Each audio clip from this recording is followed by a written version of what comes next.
TV, je suis Julie. Et moi Aurélien, et nous allons aujourd'hui vous présenter le jeu Crystal Bay, qui est un jeu édité par Wizama et réalisé en collaboration avec le célèbre auteur de jeu Roberto Fraga.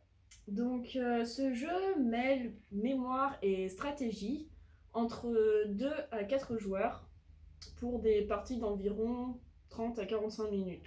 Donc c'est un jeu plutôt familial. Ce jeu utilise du matériel spécifique, composé de 4 voiliers, 4 golems, le phare, le deck de cartes et un contour de jeu qu'il va falloir venir positionner en début de partie sur le contour de la console. Alors on a mis une petite marque derrière le contour pour pouvoir, voilà une petite marque qui n'est pas définitive, pour pouvoir venir le positionner. Donc cette petite marque doit être mise du côté du bouton d'allumage de la console et ensuite il suffit simplement de positionner l'autre partie à côté. Voilà. Du coup, une fois tout bien mis en place, on pourra lancer le jeu et déterminer le nombre de points à atteindre. Donc qui peut aller de 5 à 20 points. Donc selon la durée du jeu que vous voulez mettre, nous on veut plutôt courte, donc on va mettre 5. On peut lancer le jeu et du coup, il faudra ramasser le plus de cristaux possible. Du coup, atteindre au plus vite possible le score fixé au début, en évitant les obstacles et en cédant des cartes au pouvoir. Chaque joueur va avoir en sa possession 2 figurines au départ, son voilier pour réaliser ses déplacements et aller chercher les cristaux, et son golem dont on vous expliquera tout à l'heure l'utilité.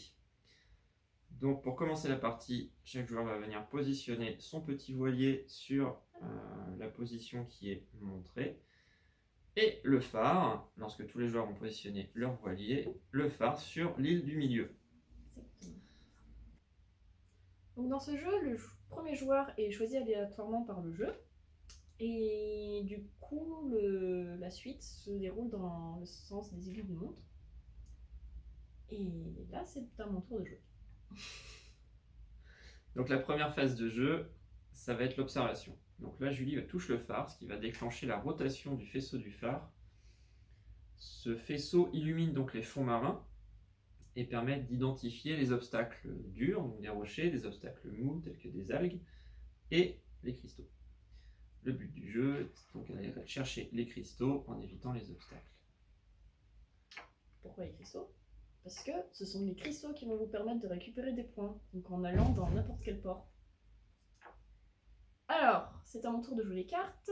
J'ai la petite icône qui n'arrête pas de se balancer pour me dire qu'il faut que je joue une carte. Donc, ce qu'il faut savoir sur les cartes, il y a 2 informations principales, c'est-à-dire la couleur et le numéro. Donc, la couleur représente le pouvoir de la carte, et également qu'on va retrouver sur le plateau pour indiquer justement où jouer la carte, ainsi que le numéro qui représente tout simplement le nombre de déplacements que cette carte va nous donner. Du coup, je vais jouer une petite carte sur cette île. Voilà. Donc j'ai une petite animation pour bien confirmer que j'ai joué cette carte. Et du coup, j'ai la petite icône qui me dit de retirer ma carte si je ne l'ai pas déjà faite. Hop.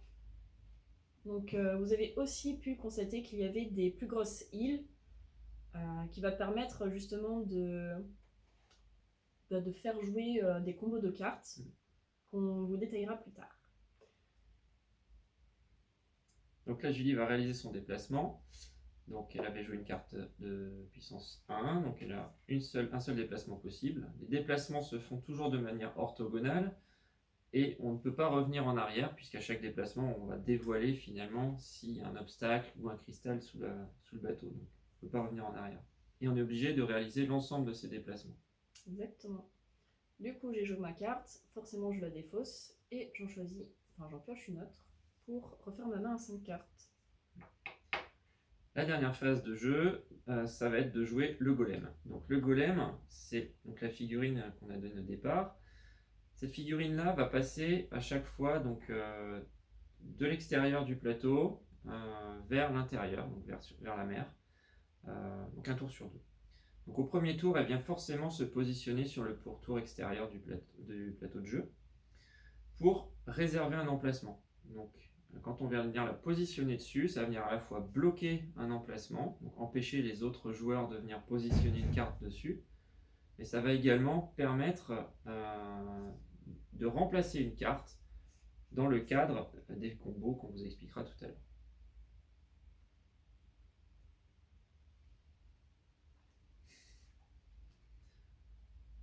Donc, c'est à mon tour de jouer.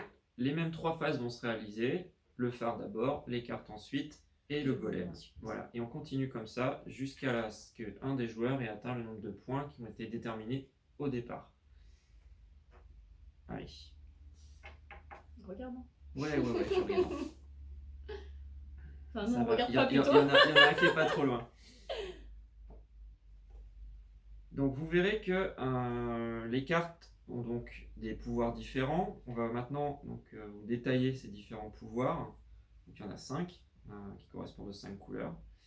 Donc on va commencer par la carte bleue. Donc la carte bleue qui est représentée par un phare et un éclair vous permet de dérégler, on va dire, le fonctionnement du phare. Donc ça peut être changer sa vitesse, changer son ouverture plus ou moins grande, Changer la couleur, le faisceau, multiplier, voilà, ce genre de choses. Donc voilà, ça joue sur ce paramètre-là. Ensuite, nous avons la deuxième carte, donc bénédiction, donc c'est celle que j'ai jouée tout à l'heure, c'est ça.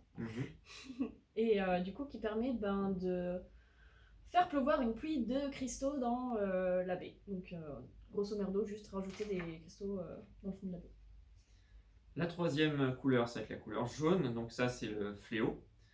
Donc cette charmante petite bestiole, eh bien on n'aime pas trop la voir parce qu'en fait elle va venir bloquer une partie de la cale du bateau et nous empêcher de récolter plus que 2 cristaux. Et également nous empêcher de convertir ces plus que 2 cristaux en points. Donc c'est assez embêtant, ça ralentit beaucoup. Et la seule façon de s'en débarrasser, eh bien, c'est de rejouer une carte fléau pour la redonner à quelqu'un d'autre. Surtout qu'elle nous empêche également de gagner, même si on atteint le score final. Alors, quatrième pouvoir, nous avons le géant. Non, quatrième, oui, c'est ça. Quatrième pouvoir, nous avons le géant. Donc, il permet justement de pouvoir déplacer n'importe quel géant qui sont sur les plateaux. Donc, ça peut être autant son golem, le changer de place, que les autres. Tout simplement.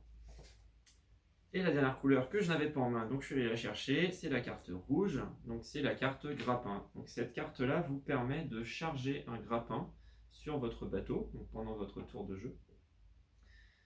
Et lorsqu'un autre bateau va venir se positionner dans l'alignement de votre propre bateau, le grappin va partir pour essayer de lui voler le dernier cristal qu'il a récupéré dans sa soute. Okay.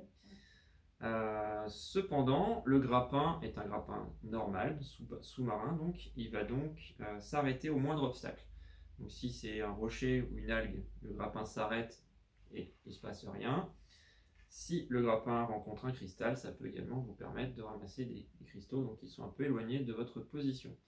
Il reste actif jusqu'à ce qu'il ait servi ou jusqu'à ce que le tour de jeu revienne à vous. Voilà. Voilà pour les cartes pouvoir. Donc là, le jeu il attend toujours que je joue la mienne. Donc je vais jouer une carte fléau. Ah, c'est pas. Qui va en plus donc bloquer la cale de Julie, comme on a vu tout à l'heure, et me donner 5 déplacements, ce qui est pas mal. Alors, allons-y. Normalement, il y a un cristal ici, vous voyez. Quand on récupère un cristal, il vient se positionner dans la soute. Mais pour l'instant, ça vaut pas de points. Pour pouvoir le convertir en points, il faut revenir donc sur n'importe quel port et ça convertira de manière automatique les cristaux en points. Exactement. Et il faut savoir que la couleur en soi n'a pas d'influence sur le nombre de points, dans le sens où vendre un cristal jaune ou vendre un cristal bleu, ça sera toujours un point.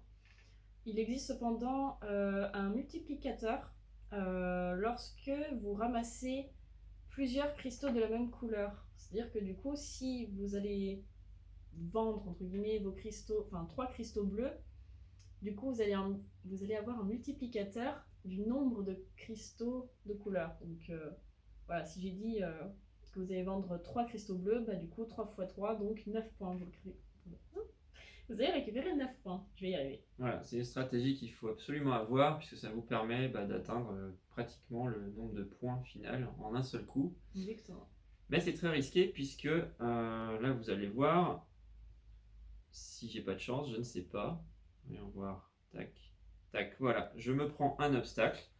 Et lorsque je me prends un obstacle, il y a deux possibilités. Soit c'est une algue, auquel cas je m'arrête, c'est tout ce que ça fait. Mais si ça avait été un rocher, j'aurais perdu tous les cristaux dans ma soute. Donc, eh ben, si on part à la chasse aux couleurs multiples, justement, j'aurais tout perdu d'un coup. Exactement. Donc je joue mon golem, comme on a vu tout à l'heure. Ça va nous permettre maintenant de vous expliquer le fonctionnement des îles avec des super pouvoirs. Donc je vais le positionner justement sur une de ces îles. Voilà. Nickel. Explique. Super pouvoir. Non. Ouais. Ok. Eh bien, du coup, comme vous pouvez le voir, il y a 4 grosses îles, donc 4 super gros pouvoirs, qui sont inscrits en plus sur l'interface. Donc nous avons le super grappin ici, le super mouvement, le bouclier et la téléportation. Du coup, je vais lancer la phase d'observation. Du coup, le super grappin permet d'aller récupérer le cristal de n'importe quel autre bateau. Donc il a un cristal évidemment. Donc vu que c'est un super grappin, il va par-dessus la mer et du coup tapera forcément dans la cale de l'adversaire. Voilà. Donc ça c'est la grosse différence par rapport au grappin normal. Oui. Bien le retenir. La deuxième île ici, ça va être donc une combo avec 3 cartes. Ça va être la téléportation, donc ça, comme son nom l'indique, ça va vous permettre de bouger votre bateau sur n'importe quelle case de libre du plateau. Il faut savoir que si vous allez sur une case qui a un cristal, par exemple, vous allez le récupérer, bien entendu. Mais c'est pareil, si vous allez sur une case qui a un rocher ou une algue, l'effet va s'appliquer. Donc à vous de bien observer. Exactement. Ensuite, ici, nous avons le super mouvement. Donc celui-ci va doubler les déplacements, le nombre de déplacements qui sont sur les cartes que vous allez jouer. Et le dernier pouvoir, c'est... Je me souviens. Bouclier. Le bouclier, c'est ça, exactement. Enfin, c'est écrit en plus. Tu fais aucun effort. C'est vrai. Le bouclier, donc alors celui-là il vous protège des obstacles sous-marins, donc ça veut dire que vous allez pouvoir réaliser l'ensemble de vos déplacements sans craindre aucun obstacle. Exactement. Voilà. Du coup, comme je l'ai dit pour le super mouvement, en fait, chaque carte que vous allez utiliser pour effectuer le combo, tous les points de déplacement vont s'accumuler, sauf pour la téléportation, où là, le nombre de déplacements... C'est nul. Voilà, c'est Ouais. nul. Alors, c'est à moi de jouer les cartes, et du coup, je vais jouer le super déplacement. Du coup, hop, en même temps que je fais le combo, il y a les points qui s'illuminent. Du coup, je vois quelle carte il me reste, et surtout que grâce au golem que j'ai posé sur le tour précédent, je n'aurai pas à utiliser la carte rouge. En plus, j'en ai pas. J'ai trop bien fait. Du coup, vous pouvez voir la jolie animation autour de mon bateau pour dire que j'ai un super mouvement et que du coup, j'ai 10 points d'action.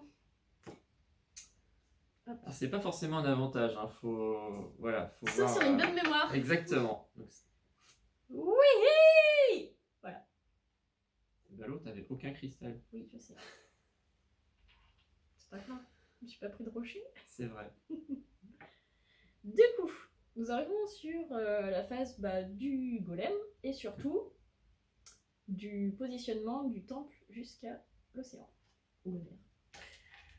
Alors en mer, il peut avoir une autre stratégie, c'est-à-dire soit servir de point de repère, donc en gros pour éviter un rocher, pour éviter une algue ou réserver un cristal, ou empêcher les autres adversaires, les embêter un petit peu. par exemple comme ça. Donc là, son golem il fait obstacle, je pourrais pas aller sur cette case-là.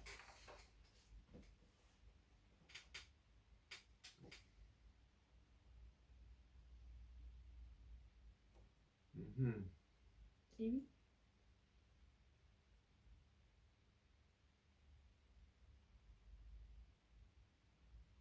J'ai rien autour de moi en fait. Donc il faut savoir que dans le jeu, il y a certains événements qui se passent de manière aléatoire. Donc ces événements aléatoires, pour l'instant il y en a 3 grosso modo. Donc on va avoir le déclenchement d'un tsunami. Donc ce tsunami, ça va être une énorme vague qui va déplacer à la fois les cristaux et les bateaux. Donc ça va vous demander de repositionner vos bateaux sur les nouveaux emplacements. On a également un tremblement de terre qui lui va changer la topologie, donc les fonds marins vont changer. Les cristaux vont bouger également, bien entendu. Par contre, les bateaux resteront à leur position. Exactement. Et le dernier, ça va être que de manière aléatoire, surtout en fonction du nombre de cristaux qui restent dans les fonds marins, on va refaire apparaître des cristaux pour qu'il y ait toujours un certain nombre de cristaux dans les fonds marins et que voilà, on puisse continuer à jouer si jamais vous êtes très efficace en pêche. Il y en a un dernier qui est plutôt intéressant aussi, c'est le faisceau lumineux qui permet de voir toute la carte. Donc là c'est le bon moment pour bien mémoriser. Tout à fait. Donc ces événements aléatoires sont annoncés par un panneau qui gigote au-dessus de votre position. Voilà. Donc il faut bien observer, il faut surtout profiter de ces moments-là pour engranger un maximum d'informations. Exactement. Est-ce qu'on a tout vu? Oh, je pense que oui. Donc Crystal Bay, c'est un jeu qui sera disponible pendant le Kickstarter. Vous pourrez le précommander. C'est un jeu qui sera donc livré en même temps que la console Square One. Je sais pas quoi dire d'autre. On va refaire la fin. Oui. Qu'est-ce qu'on dit à la fin? Bah surtout qu'en fait, je savais pas si tu parlais du jeu ou si tu parlais du. Est-ce qu'il y a d'autres trucs à mentionner? L'engrenage, le tuto, les options. Je sais pas si tu voulais parler du menu. Après, le système de sauvegarde, là, ça sert pas trop à grand chose parce qu'il n'y a pas de bouton pour le menu. Ok. Voilà. Alors là, on vient de finir. Tac, tac, tac. Ok. Donc, à tout moment, vous pouvez quitter la partie en appuyant sur le petit bouton menu qui se situe devant vous. Voilà, et ensuite sur le bouton quitter. Ça va vous ramener sur le menu principal du jeu, sur lequel vous allez pouvoir différentes options, donc pouvoir changer la langue du jeu, accéder à un tutoriel, également voir l'histoire, puisqu'il y a une histoire pour amener justement toute cette belle aventure. Des notifications d'événements, par exemple le Kraken qui va bientôt arriver. Voilà, donc il sera... Non, on va pas vous en dire plus. Donc voilà, donc Crystal Bay c'est un jeu qui sera disponible en précommande pendant le Kickstarter de la Square One et qui sera donc livré en même temps que la Square One. Exactement. Ok Moussaillon, prêt à plonger dans l'action? Nous verrons qui sera capable d'obtenir le plus de cristaux. On vous souhaite bon jeu et à bientôt. Salut!